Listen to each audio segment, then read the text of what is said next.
Chers frères et sœurs en Christ, comme ça a été dit, moi-même et le pasteur Aurélie avons programmé un échange de chair pour aujourd'hui. Nous avons aujourd'hui la première date prévue pour cela et je suis heureux d'être parmi vous, moi ainsi que mes accompagnateurs. Nous vous saluons fraternellement et que la grâce et la paix vous soient données de la part de Dieu notre Père et du Seigneur Jésus-Christ. Nous allons méditer ensemble sur l'évangile de Luc au chapitre 8 et les versets 22 à 25. Luc 8, 22 à 25, qu'on peut donner comme titre, donc, la tempête apaisée. Au nom de Jésus. Mais un jour, Jésus monta dans une barque avec ses disciples.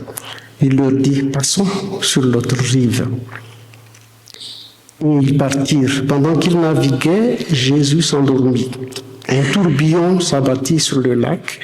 La barque se remplissait d'eau et ils étaient en danger. Ils s'approchèrent et le réveillèrent en disant, Maître, Maître, nous allons mourir.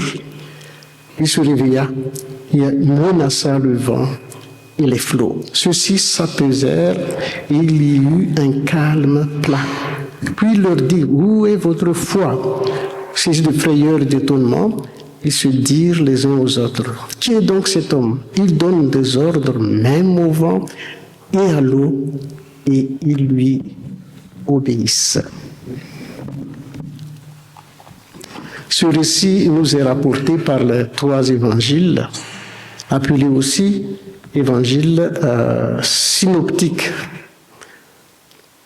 À quelques nuances près, dirait-on, et vous savez que notre Dieu peut permettre des détails différents, pourvu que le message principal reste le même.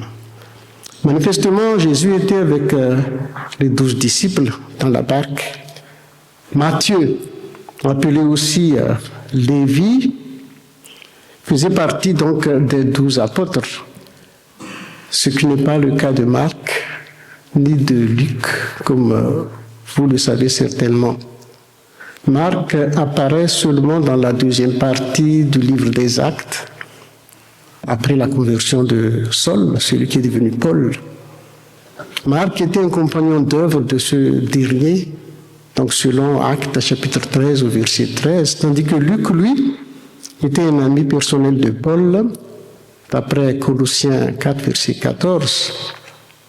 Et très peu nous importe que de quelle manière ou comment ils ont fait leur enquête pour nous faire parvenir jusqu'à aujourd'hui le fruit de leur travail. Mais nous y voyons la nature humaine de la parole de Dieu auprès de sa nature purement divine. C'est 2 Pierre, chapitre 1, verset 21, qui nous dit « Car ce n'est nullement pas par une volonté humaine qu'une prophétie a jamais été présentée, mais c'est poussé par le Saint-Esprit que des hommes ont parlé de la part de Dieu. » Autrement traduit, que des hommes ont écrit de la part de Dieu. Frères et sœurs, côté doctrinal, qu'est-ce que ce texte nous révèle sur la personne du Seigneur Jésus? L'appellation qu'il se donne lui-même, qui est donc l'expression « Fils de l'homme », il n'y a que lui qui lui donne ce titre-là à plusieurs reprises, vous le savez, est un titre qui nous montre sa nature parfaitement homme. La preuve dans cette barque, c'est qu'il était emporté par le sommeil, certainement à cause de la fatigue, comme parce qu'il est comme vous et moi. Et nous savons bien que dans son humanité, il a aussi craqué un jour à Gethsémani devant l'imminence de la mort, qui sera précédée d'une agonie hors du commun. Pour vous rappeler un peu l'histoire, Jésus avait besoin d'être entouré par ses disciples afin de prier ensemble avec lui, mais faute de volonté de la part de ces derniers, il finit par prier tout seul à 3 reprises, comme vous le savez, c'est-à-dire avec persévérance. Père, que cette coupe s'éloigne de moi. Voilà le Seigneur Jésus, parfaitement homme. Et il était tellement abattu, comme ça nous arrive, le moment ou l'autre, que l'ange du ciel venait même le fortifier. Nous lisons cela dans Luc chapitre 22 au verset 43. Mais dans notre texte, Jésus, le parfaitement homme, est aussi l'homme parfait. Je précise que vous et moi, ici présents, sommes parfaitement humains, mais sans être hommes et femmes parfaites. Pas du tout. En ce qui nous concerne, il est écrit, tous sont péchés, c'est-à-dire vous et moi, et seront privés de la gloire de Dieu. Mais quant au Seigneur Jésus, lui, il a accompli la loi. Matthieu chapitre 5, verset 17, la deuxième partie, confirmée par 2 Corinthiens 5, 21, qui nous dit, il n'a pas connu le péché. Par ailleurs, il partage l'éternité du Père et a participé même à la création du monde. Quand Dieu le Père dit dans Genèse 1, 26, « Faisons l'homme à notre image », il s'adresse et au Fils et au Saint-Esprit. Et la sagesse personnifiée de Proverbe 8, cette sagesse s'identifie au Fils.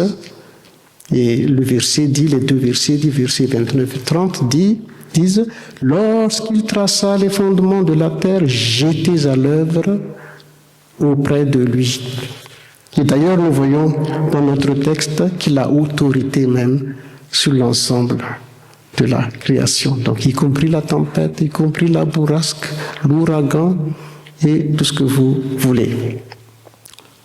Pierre, Jean et Jacques étaient expérimentés en matière de navigation, car c'était donc leur métier, mais ils étaient dépassés quand survint la bourrasque. Forte tempête est là, l'intervention du Maître révèle, n'est-ce pas, sa divinité. Il menaça les vents.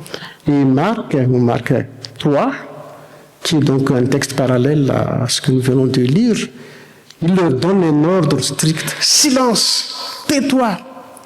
Les disciples ont donc fait un pas de plus dans la connaissance du Seigneur Jésus. Si nous passons au côté pratique que nous voyons dans le texte. Quelle était la réaction des disciples quand la bourrasque les surprend, quand la tempête arrive? Selon Luc, notre texte de base, les disciples s'approchèrent et le réveillèrent en disant « Maître, Maître, nous périssons ». C'est le verset 24 de Luc chapitre 8. C'est un peu compliqué, le français comme le grec. Si le « nous » est exclusif, c'est-à-dire nous mais pas vous, n'est-ce pas? On peut dire, Maître, nous, tes disciples, mais pas toi, nous périssons. Et si le nous est inclusif, nous pouvons lire, Maître, nous, dont tu fais partie, Jésus, nous périssons. Quand Jésus ne fait pas partie de ce nous, les disciples l'interpellent pour eux uniquement, sachant que quant à lui, rien ne lui arrivera. Mais quand le nous inclut Jésus dans la plainte, les disciples ne reconnaissent que sa nature humaine. Il lui faut un pas de plus pour la connaissance de leur maître. Et en ce qui nous concerne, aujourd'hui, la tempête n'est pas chose rare dans notre vie chrétienne et avons nous-mêmes la même réaction que ces disciples quand cela arrive. Du genre, Seigneur, c'est le pétrin qui m'arrive, ou je suis en danger, Seigneur, etc., etc. La question se pose, est-ce que ce genre de réaction, est-ce que cela que Dieu attend de chacun de nous quand l'épreuve survient? Nous lui rappelons quelque chose qu'il sait c'est-à-dire à Jésus, à Dieu, et dont il est au courant en ne faisant qu'une affirmation de ce genre. N'est-ce pas? Dans l'évangile de Marc, un récit parallèle, en réveillant le Seigneur Jésus, les disciples lui posent plutôt une question. C'est au verset 38 de Marc 4. « Maître, ne te soucie pas de ce que nous périssons. » Autrement traduit, ça ne te dit rien que nous périssions. Non seulement c'est une question, mais j'allais dire une question un tout petit peu accusatrice, comme si Dieu pouvait être indifférent devant ce qui nous arrive. La même question se pose. Qu'est-ce que Dieu attend de nous quand nous sommes dans la difficulté surprenante?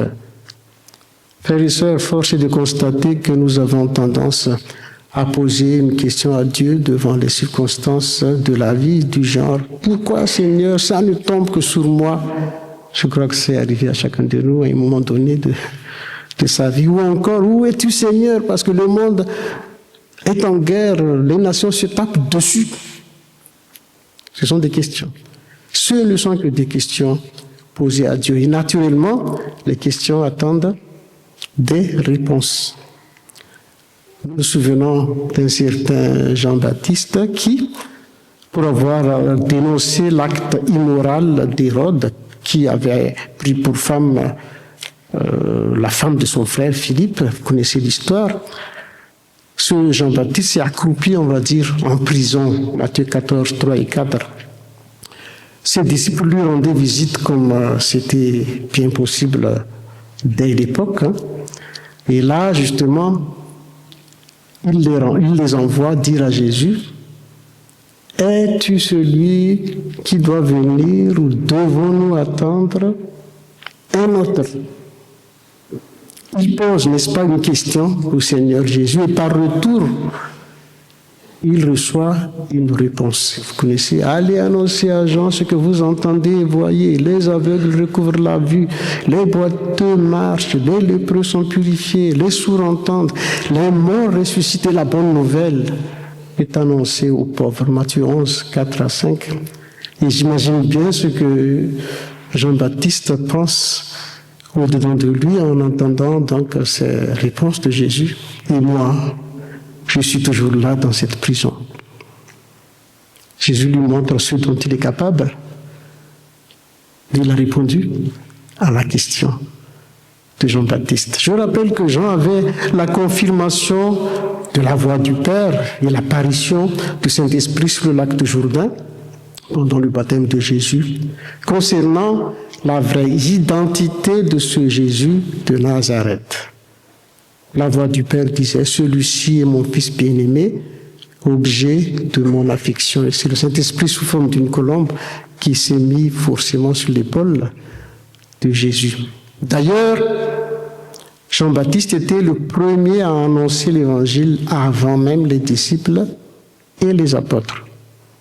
Quand il a dit, « Voici l'agneau de Dieu qui ôte le péché du monde. » Jean 1, verset 29. Mais la question se pose, était-il plongé dans le doute en posant une telle question à Jésus? Es-tu bien celui qui doit venir ou devrons-nous en attendre un autre? Tout d'abord, le doute, comme ça peut nous arriver, n'est pas impossible malgré l'œuvre notoire de Dieu reconnue dans notre vie. Mais le cas de Jean-Baptiste est assez spécial. Manifestement, il s'attendait à ce que Jésus le sorte de là, et c'est avec cette question mêlée de doute qu'il l'a fait. Il aurait dû implorer carrément le Seigneur de le délivrer en lui adressant tout simplement une prière.